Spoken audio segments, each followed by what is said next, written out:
So with fractions, this is an example of a fraction where the number in the top is the numerator and the number in the bottom is called the denominator. And this fraction is called a proper fraction because the numerator is smaller than the denominator. Proper. I might be spelling this wrong. Okay. Now, when you have an example like this, it's called an improper fraction because the numerator is larger.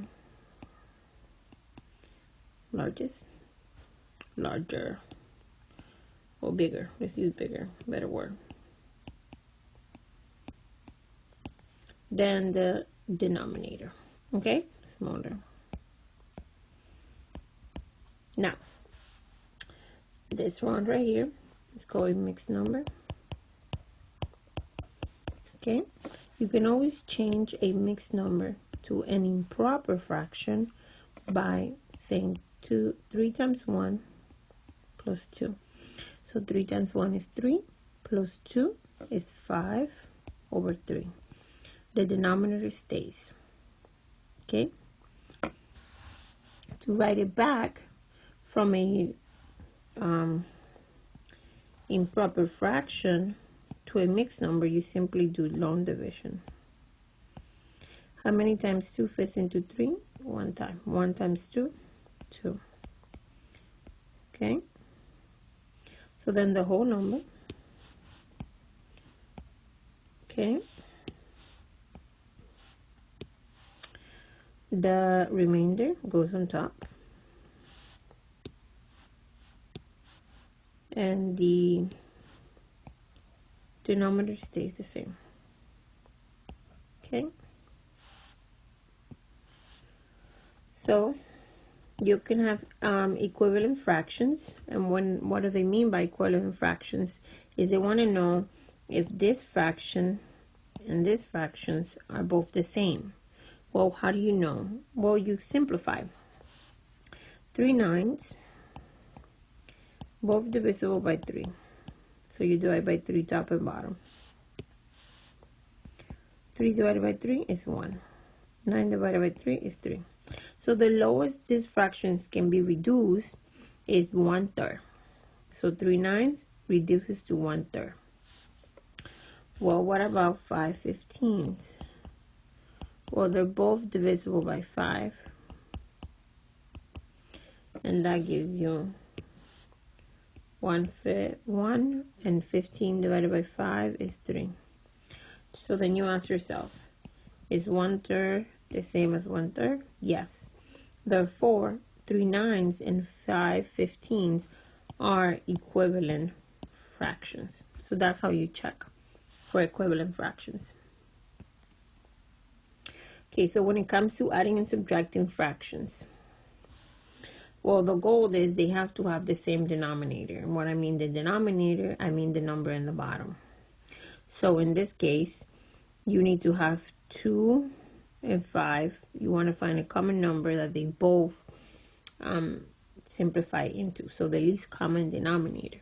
Now another way that you can just go straight to the number is by saying, well, I'm going to multiply this side by 5 and this side by 2. This gives me 5 over 10 plus 6 over 10. Now the denominators are both the same, and I can simply just add, and that gives me 11 over 10. You want to always check if you can reduce this. Okay, in this case, no. You can change it to a mixed number, and that gives you how many times 10 fits into 11? 1, remainder 1. The number stays the same. But if they don't ask you to change it to a mixed number, you don't need to. So then I have the fraction -4 over 6 minus 1/3. Now between 6 and 3, you want to find the least common denominator. In this case, the least common denominator is 6. So you only have to multiply this side by 2. Okay, and you rewrite your fractions. And then negative and negative means I'm going to add and keep the sign. So this gives me negative,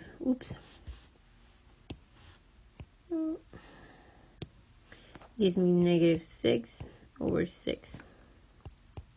Simplify this, they're both divisible by 6. 6 divided by 6 gives you negative 1.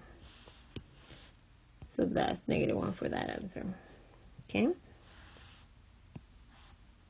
Now, when multiplying and dividing fractions, when it comes to multiplication, you simply multiply the top times the top and the bottom times the bottom. So negative 1 times, positive 1 times negative 1 gives you negative 1. 8 times 5 gives you 40. You look at this, can you simplify it? No, so you leave it. When it comes to dividing, the rule is you keep the first fraction, you switch to multiplication, and you flip the second fraction. So then it's 1 times 8 gives you 8. 3 times 5, 15. And you always want to ask yourself, can you simplify? Those 8 and 15 both have a common number, common factor that you can use to reduce the fraction. In this case, no. 8 is 2, 4, and 8, and 15 is 3 and 5. So no common factors. Now in this case you have an order of operations, and remember we want to use PEMDAS.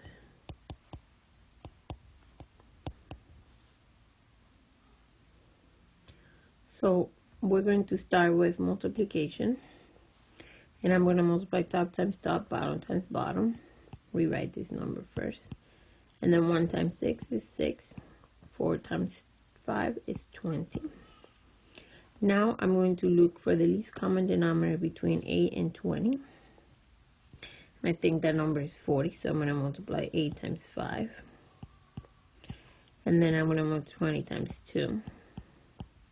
Give me 5 over 40 plus 12 over 40. Then 5 plus 12 gives you, so then that gives you 17 over 40. You always want to check if you can reduce the 17 over 40. In this case, you cannot.